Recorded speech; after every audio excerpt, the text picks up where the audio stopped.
Good morning students. Flow through pipes के कुछ portions हमारे बच गए थे जिन्हें हम आज पढ़ेंगे। देखिए स्टूडेंट्स, एक कॉमन टर्म हमें बार बार सुनने मिलता है फ्लूइड मैकेनिक्स में। व्हाट इज रेनॉल्ड्स नंबर या रेनॉल्ड्स नंबर।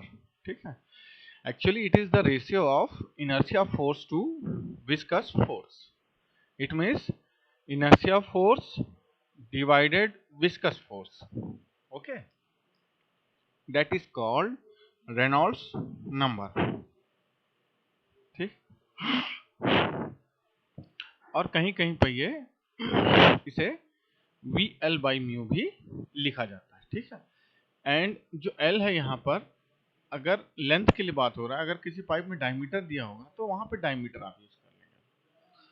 तो रेनॉल्ड्स नंबर का वैल्यू अगर 2000 से कम आता है, 2000 से कम आता है, तो उस फ्लो को कहते हैं लेमिनार फ्लो। अगर रेनॉल्ड्स नंबर 4000 से ज्यादा आता है तो उसे कहते हैं टर्बुलेंट फ्लो। अगर 2000 से 4000 के बीच रहता है तो उसे हम लोग कहते हैं ट्रांजिशन फेज। ओके, तो इस फॉर्मूले से हम लोग रेनॉल्ड्स नंबर निकाल सकते हैं। अगर 2000 से कम हुआ तो लेमिनार फ्लो, 4000 से ज्यादा हुआ तो टर्बुलेंट फ्लो, और अगर 2000 से 4000 के बीच रहा तो transition phase. Okay, minor loss हम लोग पढ़ चुके थे, अब हम पढ़ेंगे major loss. What is major loss? The loss of head और energy due to friction in a pipe is known as. किसी भी पाइप में फ्रिक्शन के कारण होने वाले एनर्जी लॉस को हम लोग कहते हैं मेजर लॉस या मेजर हेड लॉस। ओके, जैसे किसी टंकी में पानी है 20 मीटर तक, जब 20 मीटर हाइट तक पानी भरा हुआ, उसे एक एरिया से दूसरे एरिया तक हमने ट्रांसफर किया, मतलब इस टंकी से 2 किलोमीटर दूर किसी दूसरी टंकी में मान लीजिए सप्लाई किया, तो 20 मीटर तक जो पानी भरा हुआ है वो दूसरे टैंक में जब हम मेजर करते हैं तो वो 19.5 मीटर तक के आसपास पानी आता है। कुछ पानी कम हो जाता है, कहने का मीनिंग ये है कि कुछ पानी कम हो जाता है। तो ये जो कम हो जाता है लेवल, हेड का लेवल जो कम हो जाता है या हाइट का लेवल जो कम हो जाता है, उसे हम कहते हैं हेड लॉस। हेड और height that is same. Okay, major loss निकालने के लिए हमारे पास दो फॉर्मूले हैं, दोनों ही फॉर्मूले से हम लोग निकाल सकते हैं। पहला फॉर्मूला है डार्सी-विसबैक इक्वेशन। डार्सी-विसबैक इक्वेशन जो है वो ये है कि एच एफ है यहाँ पे हेड लॉस, इसका फॉर्मूला होता है 4FLB² बाई 2GD। ठीक है, यहाँ पे एफ क्या है? यहाँ पे एफ है कोफिशिएंट ऑफ फ्रिक्शन है, इसको अच्छे से समझेंगे। यह है कोफिशिएंट ऑफ फ्रिक्शन। एल है यहाँ पे पाइप की लंबाई, पाइप लेंथ। वी है यहाँ पर फ्लो वेलोसिटी, ठीक है, प्रवाह की गति। जी यहाँ पे ग्रेविटी है 9.81 और डी है पाइप डायमीटर। अब देखिए, किसी किसी क्वेश्चन में कोफिशिएंट ऑफ फ्रिक्शन ना देके फ्रिक्शन फैक्टर दिया हुआ होता है। ठीक है, तो अगर कहीं पे फ्रिक्शन फैक्टर दिया हुआ है तो फ्रिक्शन फैक्टर कैपिटल एफ जो होता है वो 4 इंटू कोफिशिएंट ऑफ फ्रिक्शन के बराबर होता है। तो अगर फ्रिक्शन फैक्टर दिया होगा तो इस 4 स्मॉल एफ की जगह में आप सिंपली इस वैल्यू को रख सकते हैं, फ्रिक्शन फैक्टर की वैल्यू को रख सकते हैं। तो इससे आपका क्या निकल जाएगा? Major head loss by Darcy Weisbach formula निकल जाएगा। ठीक है, अब कहीं कहीं पे हमको कोफिशिएंट ऑफ फ्रिक्शन निकालना होता है तो उसको निकालने का फॉर्मूला होता है 16/RE। रेनॉल्ड्स नंबर हम पुराने फॉर्मूले से निकाल लेंगे, तो 16/RE करने से अगर रेनॉल्ड्स नंबर 2000 से कम है तो फ्रिक्शन कोफिशिएंट की वैल्यू मिल जाती है। अगर रेनॉल्ड्स नंबर 2000 से ज्यादा है तो इस फॉर्मूले से F small F is equal to 0.079 divided by RE to the power 1/4। ऐसा करके आप निकाल सकते हैं स्मॉल एफ की वैल्यू को। स्मॉल एफ निकालने के लिए या तो आपको 16/RE करना है या फिर 0.079 divided by RE to the power 1/4 करना है। ठीक है, जब RE की वैल्यू 2000 से ज्यादा हो। इसके अलावा देखिए, ये वेलोसिटी की टर्म्स में ये फॉर्मूला है। अगर डिस्चार्ज की टर्म्स पे अगर कहीं पे अपने को जरूरत हो तो वहां पे क्या क्या फॉर्मूला यूज होगा? Small F L Q², Q यहाँ पे डिस्चार्ज है, डिवाइडेड बाई 3D5। ओके, इसी फॉर्मूले को जब हम फॉर्मेटिकल फॉर्मूला वाइज जब सॉल्व करते चलते हैं, वैल्यूज पुट करते चलते हैं, सिंप्लीफाई करते हैं, तो हमें ये डिस्चार्ज के फॉर्म में मिलता है। ठीक है, यहाँ पे F जो है, इस बात को समझेंगे, ये जो है F वो है कोफिशिएंट ऑफ फ्रिक्शन। ओके, दूसरा फॉर्मूला है मेजर हेड लॉस निकालने का, that is called chassis formula, scientist के नाम पे है, डार्सी विसबेक एक साइंटिस्ट थे, उन्होंने एक फार्मूला दिया, चेजिस एक साइंटिस्ट थे, उन्होंने एक फार्मूला दिया। तो चेजिस फार्मूला जो है वो है V is equal to C under root M I, जहां पे C है चेजिस कांस्टेंट, चेजिस का कांस्टेंट है, M है hydraulic mean depth, hydraulic mean depth निकालने का फॉर्मूला है एरिया बाई पेरीमीटर, पाइप का एरिया होता है पाई बाई 4d स्क्वायर, और पाइप का पेरीमीटर, पेरीमीटर मतलब परिधि, ठीक है, आपने पढ़ा होगा 2 पाई आर, आर के टर्म्स में, अगर डायमीटर के टर्म्स में पढ़ेंगे तो 2 आर की जगह में d आ जाएगा, तो ये हो जाएगा पाई डी। ओके, तो m का वैल्यू कितना मिलता है, d/4 मिलता है। ओके, तो d/4 करने से m मिल जाएगा आपको। i का वैल्यू कैसे निकलता है, i का मीनिंग है हाइड्रोलिक स्लोप, i का वैल्यू निकलता है hf/l करके, ठीक है। एच एफ क्या है, मेजर हेड लॉस है, जो डार्सी विसबेक से निकाल सकते हैं, तो यहाँ रख सकते हैं, या यहीं से एच एफ को आप निकाल सकते हैं, अगर आई दिया होगा तो यही हेड लॉस है, इसको निकाल सकते हैं।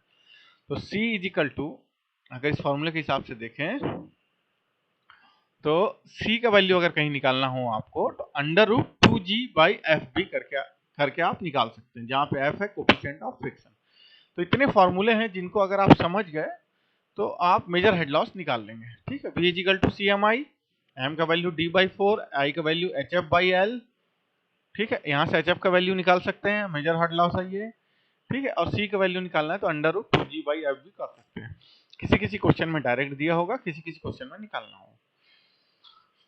देखते हैं question, find the head loss due to friction in a pipe of diameter 300 mm and length 50 meter through which water is flowing at a velocity of 3 meter per second, using first Darcy formula, using second Chages formula, for C is equal to 60, ठीक है। Take B is equal to 0.01, kinematic velocity जो है ये देखिए small v है, इसका मतलब है काइनेमेटिक वेलोसिटी, इसकी वैल्यू है 0.01 स्ट्रोक। हेड लॉस निकालने बोल रहा है, एक डार्सी विसबेक फार्मूला से निकालिए बोल रहा है, दूसरा चेजिस फार्मूला से निकालिए। आपको क्या क्या दिया हुआ है, पाइप का डायमीटर दिया हुआ है 300 mm, तो इसको हमने क्या कर लिया, मीटर में कन्वर्ट कर लिया। पाइप की लंबाई 50 मीटर दी हुई है, ठीक है, इसको कुछ कन्वर्ट करने की जरूरत नहीं है।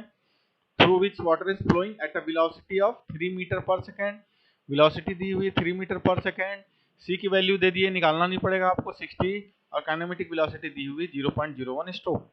स्ट्रोक का यूनिट होता है सेंटीमीटर स्क्वायर पर सेकेंड, अगर इसको मीटर स्क्वायर में बदलेंगे तो ऊपर में 10⁻⁻⁴ का इंटू होगा। अगर डार्सी विसबेक फार्मूले से निकालते हैं आप, तो H is equal to F4F/LV²/2GD। अब देखिए D है हमारे पास, B है, L भी है, G भी है, F नहीं है। F निकालने के लिए रेनॉल्ड्स नंबर निकालना पड़ेगा, तो रेनॉल्ड्स नंबर निकाल लेते हैं हम लोग, small v into D by kinematic velocity, kinematic velocity दी हुई है, विस्कोसिटी दी हुई है, सॉरी, वेलोसिटी 3 दिया हुआ है, डायमीटर 0.3 है, ये रख दिया हमने, तो हमें मिल गया रेनॉल्ड्स नंबर।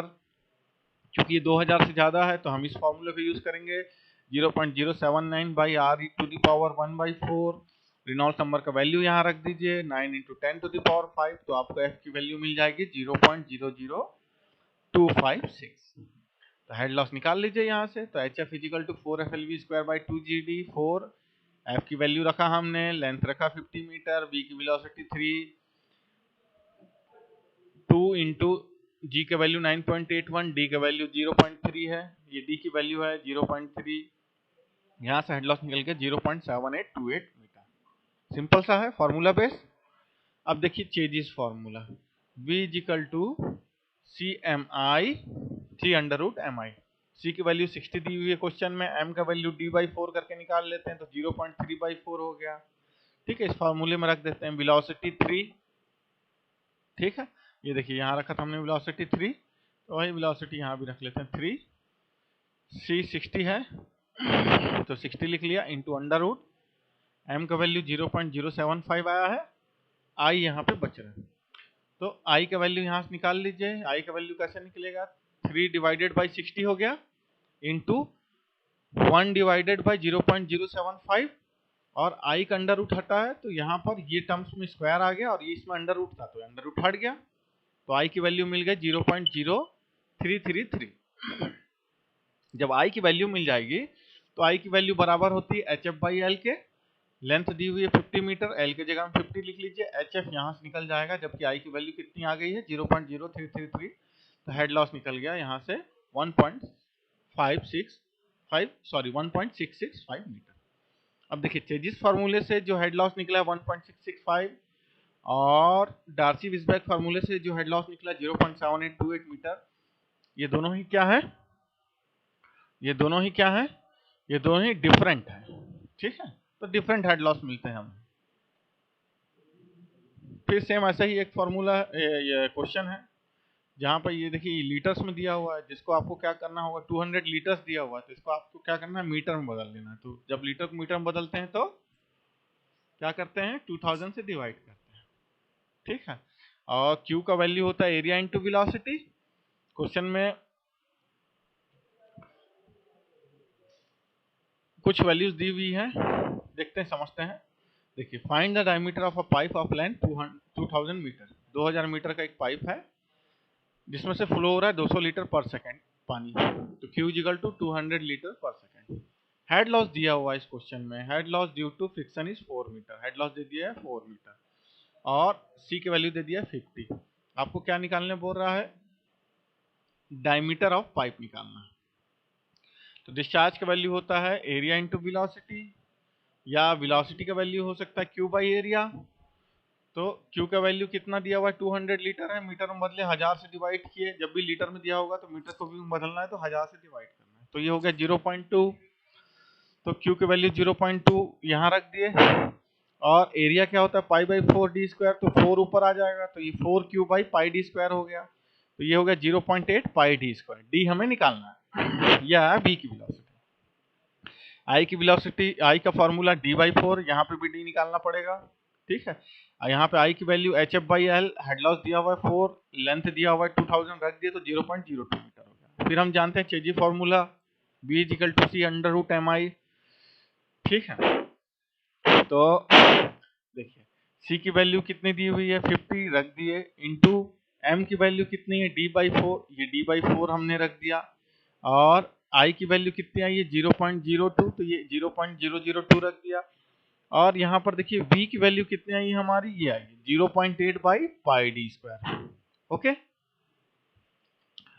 तो अब इसको सॉल्व करना है आपको, तो देखिए 0.8 पाई डी स्क्वायर, ये 50 को यहाँ ले आए तो 50 हो गया, यहाँ पूरा ब्रैकेट टर्म्स बच गया। तो जब भी ऐसा सिचुएशन आपको मिलता है कि अंडर रूट में एक तरफ वैल्यू एक तरफ सिंपल है, तो इसका अंडर रूट हटाएंगे तो यहाँ पे आपको स्क्वायर करना पड़ेगा, ओके। तो यहाँ इस पूरे टर्म्स को स्क्वायर किए तो यहाँ से अंडर रूट हट गया, तो ये टर्म्स बच गया। अब इसको सॉल्व कर लीजिए आप, तो d to the power 5 to the power 0.00818 कुछ वैल्यू मिल गई आपको। अब जब आप इसका वैल्यू निकालेंगे तो कैलकुलेटर में आपको क्या करना पड़ेगा, स्क्वायर को तो अंडर रूट लिखते हैं, इसको क्या करेंगे अंडर रूट के ऊपर में 1/5 लिखेंगे, यहाँ अंडर रूट बनाने के बाद 1/5 लिखेंगे। ऐसा जब करेंगे तो d की वैल्यू आपको मिल जाएगी, ओके। फिर ऐसे एक और क्वेश्चन है, ठीक है, जहाँ पे हेड लॉस निकालने के लिए है, इसको आप लोग खुद से कर लेंगे, सॉल्यूशन भी है इसका, कुछ डाउट होगा तो मुझसे पूछ लेंगे, ओके। ओके स्टूडेंट्स, तो आज के लेक्चर में हमने बेसिकली क्या क्या पढ़ा है, तो आज के लेक्चर में हमने बेसिकली पढ़ा है मेजर लॉस पढ़ा है, रेनॉल्ड्स नंबर पढ़ा हमने, जिससे हमें ये पता चल जाता है कि लेमिनार फ्लो है कि टर्बुलेंट फ्लो है कि ट्रांजिशन फेस है। इसके अलावा हमने मेजर लॉस पढ़ा जिसमें डार्सी-विसबर्ग फार्मूला था, चेजिस फार्मूला है, और इनका न्यूमेरिकल्स, हमने 2 न्यूमेरिकल्स को देखा है और एक न्यूमेरिकल्स आपके लिए सॉल्यूशन में बना के छोड़ा गया है, जिसको आप देखेंगे, कुछ प्रॉब्लम होगा तो मुझसे पूछ सकते हैं, वैसे सिंपल सा क्वेश्चन। अब इस यूनिट में हाइड्रोलिक ग्रेडियंट लाइन हमें पढ़ना है, टोटल एनर्जी लाइन पढ़ना है, पाइप्स इन सीरीज पढ़ना है, इक्विवेलेंट पाइप पढ़ना है, ओके, एंड पैरेलल पाइप्स पढ़ना है। इसके अलावा वाटर हैमर भी हमें पढ़ना है, सर्च टैंक हमें पढ़ना है, ओके। तो हम वाटर हैमर और सर्च टैंक को पहले पढ़ लेते हैं, ठीक है। वाटर हैमर क्या होता है, वाटर हैमर जो है वो होता है जल आघात, ठीक है। ये देखिए ये एक पाइपलाइन है, एक टैंक है, टैंक में पानी जहां तक भरा हुआ है पाइप के सेंटर से, ये इसका हेड हो गया, ठीक है, ऊंचाई हो गई पानी की, ठीक, एरिया ऑफ द टैंक ये हो गया। इस वेलोसिटी से पानी बह रहा है इस पाइप में, यहाँ पे कोई वॉल लगा दिया है हमने, आपने देखा होगा बड़े बड़े पाइप्स में वॉल्स लगे होते हैं, बटरफ्लाई वॉल्स, या गेट वॉल्व्स ये सब लगे होते हैं। देखते हैं, एक लॉन्ग पाइप है ए बी, फिगर में शोन है। यह पाइप एक टैंक से कनेक्टेड है, ठीक है, एक पाइप है जो टैंक से कनेक्टेड है, जिसमें वाटर हेड कितना है, कैपिटल एच। पाइप के दूसरे एंड पे एक वॉल लगा दिया गया है। जब वॉल कंप्लीटली ओपन होता है, जब वॉल पूरी तरीके से खुला होता है, तो पाइप से पानी v वेलोसिटी से बहता है, ठीक है। अब अगर हम लोग क्या करें, अचानक से इस वॉल को सडनली बंद कर दें, एकदम तुरंत बंद कर दें, अचानक से बंद कर दें, तो वाटर का जो मोमेंटम है, पानी जो बह रही है ना, इसका जो मोमेंटम है वो डिस्ट्रॉय हो जाता है। तो उस केस में क्या होता है कि तेज पानी बह रहा था, हमने अचानक सडनली वॉल को बंद कर दिया, तो अंदर में हाई प्रेशर, पाइप्स के अंदर में high pressure valve waves generate होते हैं। ये हाई प्रेशर वेव्स क्या करते हैं, पूरे पाइप में ट्रांसमिट हो जाते हैं, ठीक है। और वेव की वेलोसिटी जो होती है वो साउंड वेव के बराबर होती है, जिसके कारण नॉइस जनरेट होता है, मींस आवाज आती है, नॉकिंग होता है, ठीक है। जब भी आप वॉल को एकदम सडनली क्लोज करते हैं तो क्या हो रहा है, यहाँ पर वेव्स जनरेट हो रही हैं, प्रेशर वेव्स जो साउंड वेव्स के बराबर होती है, जिसके कारण नॉइज जनरेट होता है, आवाजें आती है। इस प्रक्रिया को हम लोग कहते हैं नॉकिंग कहते हैं, ठीक है। तो ये हाई प्रेशर वेव्स क्या होते हैं, पाइप की दीवारों से टकराती हैं और हैमरिंग इफेक्ट जनरेट करती है, जैसे कि हथौड़ा मारा जा रहा है, इस तरह का इफेक्ट जनरेट करती है, ठीक है। इसीलिए ही इस इफेक्ट को हम लोग कहते हैं वाटर हैमर। ये कैसे होता है, जब हम वॉल को सडनली बंद कर देते हैं तो शॉक वेव्स जनरेट होती हैं, जो पाइप में ट्रांसमिट होती हैं, जो पाइप्स में ट्रांसमिट होती हैं और पाइप्स के दीवार से टकराती हैं, नॉइज जनरेट होता है, नॉकिंग होता है, इसे ही आवाजें आती है बराबर, है ना। नॉइज जनरेट का मतलब है आवाजें आती हैं, तो ऐसा लगता है हैमर मारा जा रहा है, हथौड़ा मारा जा रहा है, इसलिए हम लोग कहते हैं हैमरिंग इफेक्ट कहते हैं। तो इसके लिए क्या करना चाहिए, इसको हटाने के लिए पाइप को धीरे धीरे बंद करना चाहिए। इस प्रॉब्लम को दूर करने के लिए स्लोली बंद करना चाहिए, सडनली बंद नहीं करना चाहिए। अब देखिए, वाटर हैमर जो है वो किस किस चीज के ऊपर डिपेंड करता है, एक तो लेंथ ऑफ द पाइप कितनी लंबी है उसके ऊपर डिपेंड करता है, ज्यादा लंबी पाइप में ज्यादा लंबा इफेक्ट होता है। Time taken to close valve, कितना टाइम आप ले रहे हैं वॉल को क्लोज करने के लिए, उसके अलावा किस स्पीड से वेलोसिटी फ्लो हो रही है, इसके अलावा जो पाइप का इलास्टिक प्रॉपर्टीज हैं, जो मटेरियल की, जो पाइप का जो मटेरियल है उसका जो इलास्टिक प्रॉपर्टीज है, उन सब चीजों के ऊपर डिपेंड करता है। वाटर हैमर को कम करने का क्या तरीका है, वॉल को धीरे धीरे क्लोज करना चाहिए, सडनली क्लोज नहीं करना चाहिए। सेकेंड चीज है नॉन रिटर्न वॉल यूज करना चाहिए, कि पानी वापस ना जाए, ठीक है। नॉन रिटर्न वॉल का मतलब है कि पानी एक ही डायरेक्शन में जाए, सिंगल डायरेक्शन में जाए, रिटर्न नहीं आए। फिर थर्ड है सर्ज टैंक देना चाहिए, ठीक है। सर्ज टैंक क्या होता है वो अब हम समझते हैं, ठीक है। देखिए, ये सर्ज टैंक है, ये मेन टैंक जो है, ये वॉल जो है, इसी में हम लोग क्या करते हैं, बीच में एक सर्ज टैंक लगा देते हैं, ठीक है। तो किसी पाइपलाइन में जब वॉल को सडनली क्लोज करते हैं तो वाटर हैमर के कारण हाई प्रेशर वेव्स जनरेट होती हैं, जिनसे पाइप के फटने का डर होता है। वाटर हैमर से बचने के लिए किया जाता है, सर्ज टैंक का यूज किया जाता है। जब वॉल बंद किया जाता है तो पाइपलाइन में मौजूद वाटर जो है वो, इस पाइपलाइन में जो वाटर है वो कहाँ चले जाता है, इस सर्ज टैंक में चले जाता है, जिससे क्या होता है, high pressure wall waves create नहीं होते। अतः सर्ज टैंक क्या है, एक वाटर स्टोरेज टैंक है, ठीक है। वाटर को जमा करने वाला एक टैंक है सर्ज टैंक, जिसमें पेनस्टॉक या पाइपलाइन में फिट किया जाता है, जिसे पेनस्टॉक या पाइपलाइन, ठीक है। पानी का जो जाने का रास्ता है उसे पेनस्टॉक कह दिए या पाइपलाइन में फिट करते हैं, तथा वॉल बंद करने पर एक्स्ट्रा फ्लो ऑफ वाटर जो होता है वो टैंक पे जमा हो जाता है, और इसे जब भी हमें जरूरत होगी तो हम इसे उपयोग कर सकते हैं। वॉल जब भी खोलेंगे तो फिर पानी यहाँ से भी फ्लो होने लग जाएगा। तो इस तरह से वाटर हैमर से बचने के लिए हम लोग सर्ज टैंक को यूज करते हैं। ओके स्टूडेंट्स, तो मुझे उम्मीद है कि आप लोगों ने वाटर हैमर और सर्ज टैंक समझ लिया होगा। ओके, अब हम नेक्स्ट जो हमारा है लेक्चर है, उसमें अब हम लोग पढ़ेंगे hydraulic gradient line, total energy line और pipes in series parallel equivalent pipe. ये टॉपिक्स बच गए हैं, इसके बाद आपके सिलेबस का, एफएम के सिलेबस का एंड होगा। Okay student, thank you so much for learning and watching.